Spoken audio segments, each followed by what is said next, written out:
The FTSE 100 opened its weekly account in the green today, ahead of peace talks between Ukraine and Russia. Ahead of the negotiations, President Volodymyr Zelensky told Russian journalists Ukraine is ready to declare neutrality and drop its bid to join NATO. He also pledged to not develop nuclear weapons if Russia's Vladimir Putin withdraws troops and Kiev receives security guarantees. China's biggest city has been split in two and begun the country's biggest lockdown since the early months of the pandemic, as Shanghai battles to control a growing COVID outbreak.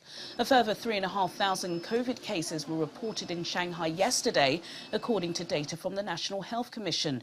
The lockdown will be in two phases, with the financial district and nearby areas locked down until Friday to allow for mass testing. NatWest has bought back £1.2 billion of shares from the UK government, reducing the taxpayer's stake in the bank to below 50%. In the depths of the 2008 banking crisis, the government injected £45.5 billion of fresh capital into the bank when it was then known as Royal Bank of Scotland.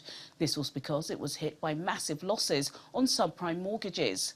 At the time, the government said the bailout of the sector was not an attempt to nationalise the banks, but that they would be sold back at the right time. Shares in NatWest rose 1.45% in early trading.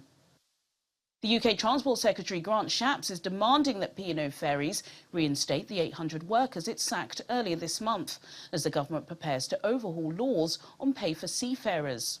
P&O is facing a major backlash after making hundreds of staff redundant without notice, with plans to replace them with agency staff on an average wage of just £5.50 per hour.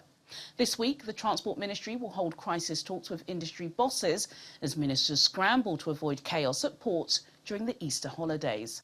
Those are your main stories from London at close of business.